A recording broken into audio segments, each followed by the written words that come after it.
Selamat datang di channel Mershab bersama gua Andri dan saya Wahyu.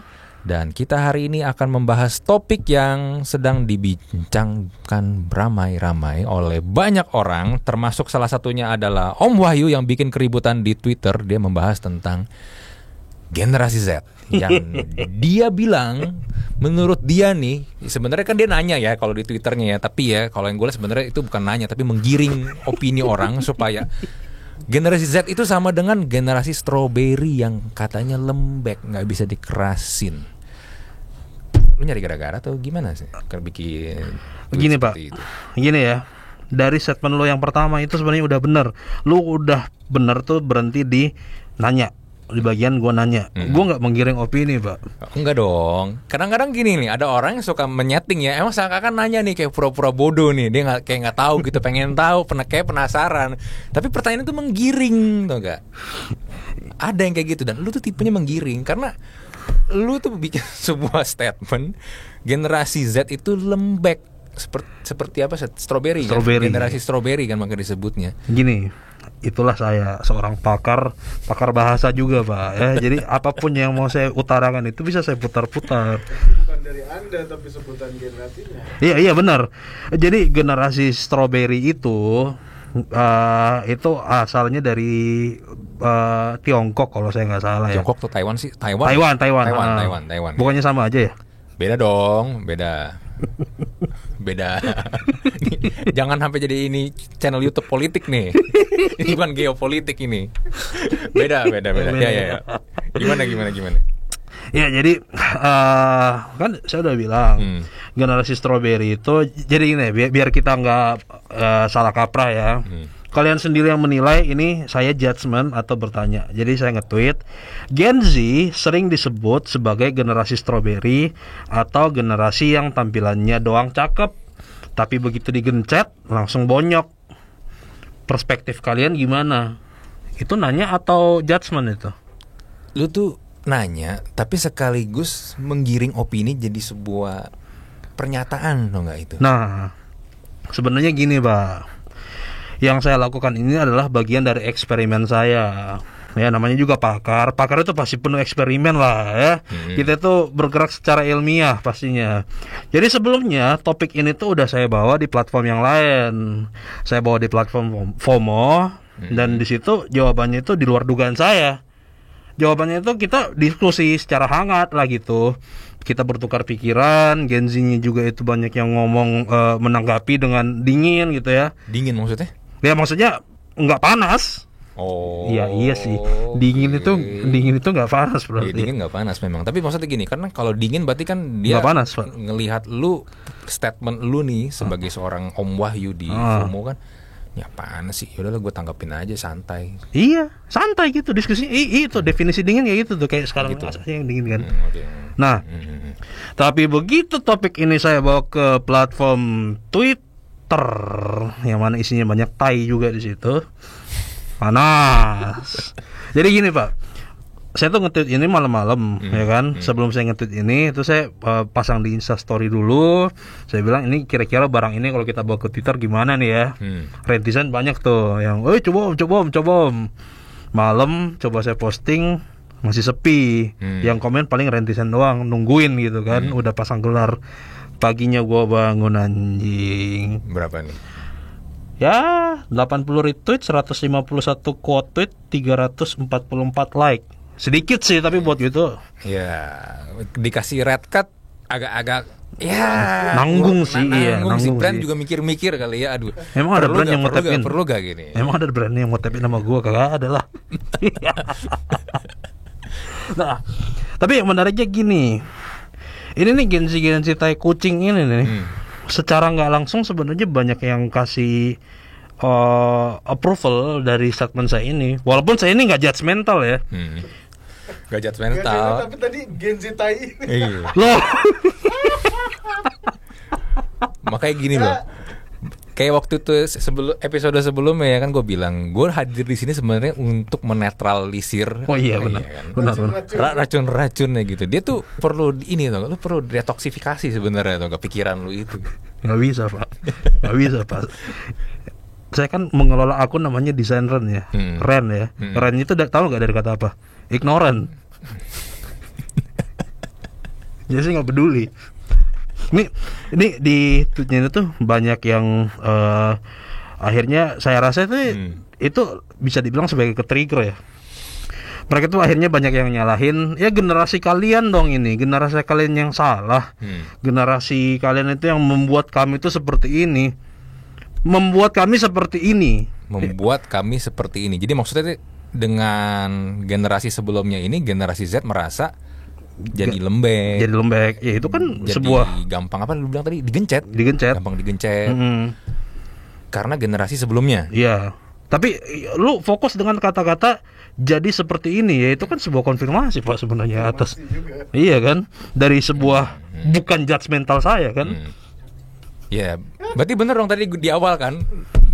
Dia menggiring opini kan. Akhirnya terciptalah opini ini dan ada yang setuju sama pendapat lu. Bukan ada yang setuju Pak, banyak kan? Dan banyak yang tidak setuju tapi sebenarnya setuju Pak. Ini sampai jatuh nih. Iya, dan lu merasa akhirnya statement lu itu bener kan? Statement yang dalam bentuk pertanyaan. Ya, pertanyaan saya itu benar. Ternyata pertanyaan saya benar ini. Jadi lu jumawa ceritanya ini. Oh enggak, saya justru sedih sih sebenarnya. Sebenarnya saya sedih. Editor tolong ini di zoom ke saya dulu ya, bentar ya. Jadi gini, saya tuh melihat generasi sekarang sampai ada yang komen gini Pak. Kok laptopnya dibuka tadi udah tutup laptop kenapa? Enggak. Saya pikir udah jam pulang, ternyata belum. Ada yang bilang pokoknya dia tuh jadi bentar ya, ini perlu di-cut nih bentar nih. Nah, ini sampai ada yang komen, kami yang hidup di zaman akhir gini mengemban amanah paling gede min. Tunggu, zaman akhir maksudnya? Iya, menurut ini udah akhir zaman katanya. Akhir zaman? Iya, saya nggak lihat ada Mesias turun sih belum. Anjir, jangan sampai lah kalau Mesias turun, udahlah kita selesai. Nggak ada episode berikutnya lagi nih YouTube. Tapi gini Om, ya dari statement ini aja jadi kami yang hidup di zaman akhir ini mengemban amanah paling gede. Ini kalau didengar orang-orang zaman Nabi ini nangis mereka. Maksudnya amanah paling gede itu gimana? Saya nggak ngerti. Tapi saya rasa nih orang-orang zaman dulu nih yang agama baru turun deh, amanahnya itu lebih gede, Pak. Kenapa mereka merasa si paling menderita gitu loh? Ini yang membuat saya sebenarnya sedih gitu. Tapi kan memang ini kan orang kita itu memang suka lomba paling menderita kan? Iya. Ada perlombaan. Iya, selalu gitu kan. Pasti selalu diawali dengan kata-kata gini. Lu mah mending gua coba. Ya kan? Iya. Ini. Iya. Diceritain penderitaan dia itu. Iya kan? Ini kan ntar lagi 17 Agustus nih. Harusnya ada lomba si paling menderita sih. Iya kan? Iya. Bener. Lu kan ntar ini di luar nih ya. Lu kan harusnya gak setuju sama gua kan? Kenapa lu malah ngikutin gua? Gua terbawa sama lu. Gak apa-apa. Dimasukin aja jadi lucu ini. Ya udah, gini deh, kita gak usah pakai skrip dah. Bener juga gini Om Andri. Gen Z ini nggak bisa dipungkiri memang mereka itu lebih, pertama ya, mereka itu lebih lembek dibanding generasi sebelumnya. Walaupun tidak bisa dipungkiri juga kalau lingkaran setannya itu adalah generasi senior itu akan selalu menyalahkan atau menganggap yang di bawahnya itu lebih lembek gitu. Iya. Jadi gini nih, gue tadi sengaja emang terbawa sama lu. Oh iya. Ya, gue klarifikasi dulu nih. Gue sengaja terbawa sama lu karena kenapa? Ya pengen aja. Enak kan ngerujak Gen Z, enak kan? Gak bisa dipungkiri Pak. Tapi gini. Gue ada kontranya sama lu nih. Oh iya. Ini kita cari. Ini kontranya begini. Kalau gue perhatiin ya, kan kita pernah muda lah ya. Iya. Ya, walaupun sekarang juga belum tua-tua banget. Tapi saya lahir langsung jadi pakar tapi ya. Iya. Tapi gini, kita pasti akan selalu melihat generasi di atas kita itu tidak mengerti kita. Iya. Kita yang sekarang kan. Oke. Ya kan, karena kita merasa generasi yang lebih tua daripada kita itu adalah orang-orang yang kuno. Orang-orang yang nggak bisa ngikuti perkembangan zaman. Harusnya dimuseumkan ya. Iya, harusnya dimuseumkan. Nah, tapi di satu sisi generasi yang lebih tua, karena kita juga udah melewati itu dan kita akhirnya punya generasi yang di bawah kita merasa orang-orang di generasi di bawah kita ini nih emang nggak ngerti nih, belum nyampe nih di titik gua nih. Nah, ya, akhirnya kita meremehkan. Iya. Ya kan. Nah, generasi Z mungkin sekarang yang merasa menjadi sasaran tembaknya Om Wahyu. Kalau di video ini ya, kalau di video lain atau di channel YouTube lain, saya nggak tahu siapa yang menembak. Tapi kalau di sini kan dia yang menembak nih di Twitter. Dan gua rasa nih nanti setelah generasi Z nanti udah punya akte nikah, udah married. Bentar Pak. Emang generasi Z bakal nikah? Bukannya mereka child free dan open relationship ya? Child free kan bukan berarti nggak nikah dong. Ya kan mereka open relationship. Bisa punya Nih saking problematiknya nih, bahkan urusan nikah aja tuh mereka bermasalah. Sebenarnya nggak masalah sih kalau buat nikah. Yang masalah itu nanti kalau pas mau nikahnya di mana. Iya. Ya kan, mesti ngundang siapa. Iya. Itu lebih ribet dibandingkan problematik child free ini. Oh enggak Pak, tapi gini. Ini topik-topik yang sering ada di orang-orang Gen Z, anak-anak Gen Z ya. Open relationship. Tahu nggak sih itu apa? Jadi mereka tuh pengen punya hubungan, tapi kayak nggak punya hubungan gitu. Lu bisa pacaran sama siapa aja, tapi pacar lu ini bisa punya hubungan sama orang lain. Oh gitu. Alasannya kenapa? Mereka itu takut sama komitmen katanya. Itu kayak bajai dong, aplusan gitu. Abangnya bisa lebih dari satu. Ya kan sih. Bajai kan suka gitu kan. Kayak USB ya. Tahu gak sih itu USB di tempat-tempat printer gitu? Iya. Tempat ngeprint colok. Berapa kali dicolok sama flash disk yang berbeda. Ya tapi gitu Pak. Saya tuh ngelihat mereka tuh cenderung membuat istilah-istilah baru hanya untuk ngasih kedok atas ketakutan mereka atas semua hal gitu. Oh, pantesan ada istilah healing tuh dari mereka ya? Dari mereka Pak. Zaman kita tuh healing dulu ya kalau bukan soal Ragnarok, priest gitu kan, nambahin darah. Udah nggak ada. Iya. Bener. Healing kalau kita dulu tuh di game Pak. Lalu ada apa lagi tuh? Toxic relationship. Apalagi ghosting. Iya. Makanya itu kan saya bilang mereka tuh membuat istilah banyak sana sini tuh sebenarnya bukan biar terlihat keren sih, biar terlihat lebih saintifik dan biar mereka itu dapat pemakluman atas apa yang mereka takutin gitu. Tahu nggak kenapa? Menurut saya ini Gen Z ini karena mereka lahir di era teknologi sekarang, mereka tuh dapat mengkonsumsi banyak informasi Pak. Mereka tuh konsumsi informasi yang bahkan belum waktunya mereka konsumsi. Contohnya bokep. Itu kan kita dulu juga begitu. Contohnya gini deh. Tentang misalnya kesehatan mental. Loh, saya salah. Sering kan sampai sekarang kan akhirnya banyak konten tentang mental health kan. Banyak pakar mental health sekarang loh di sosial media loh. Iya. Sampai ada startupnya kan untuk mental health. Startup tentang mental health. Iya. Itu penting loh. Ada ketawa. Tapi ya gini ya, dari semua statement yang tadi dia bilang ya, si Om Wahyu bilang ini sebenarnya tuh semakin menunjukkan betapa dia tuh tidak suka atau mungkin ada sedikit kebencian terhadap generasi Z sih kalau menurut gua. Bukan ignoran itu ya, lain lagi. Bukan ignoran. Memang benci ya. Iya sih. Iya sih. Soalnya gini Pak, mereka tuh kalau saya juga udah berapa kali ya berhadapan sama mereka, dikit-dikit ngeluh, dikit-dikit nge-DM saya sama e-commerce. Ngapain DM lu? Ya curhat lah. Yang lucu lah. Gini.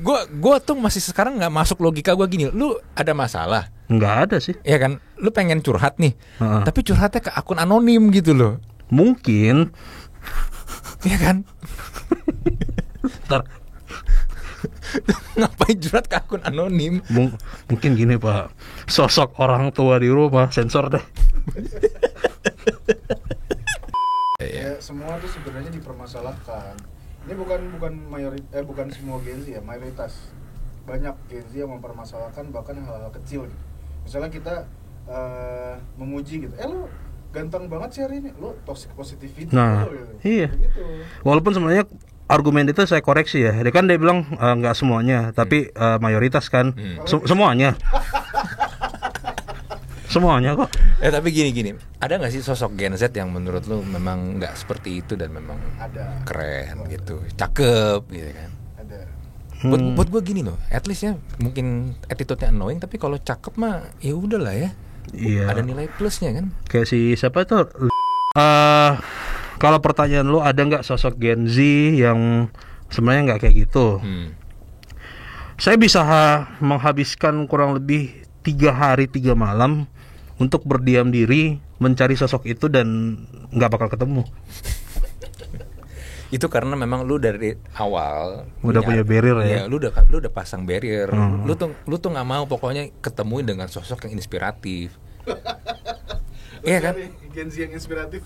Oh iya. Coba nih ya, mungkin Anda nih Mers Fam nih yang nonton ya, coba di komen, ada nggak nih sosok Gen Z yang inspiratif yang bisa mengcounter nih pendapatnya Om Wahyu ini nih? Siapa ya? Ya kan, siapa tahu ada. Gini Pak ya, yuk gue tanya deh. Di zaman lu dulu, itu lagu-lagu di anak muda itu tentang apa biasanya? Tentang apa? Ya, tentang cinta, ya kan? Cinta ditolak orang tua, gitu kan? Nah, lu lihat nih, zaman sekarang lagunya adalah Aku Takut Dewasa. Itu kan kampret namanya. Mana ada lagu Aku Takut Dewasa? Gak ada itu.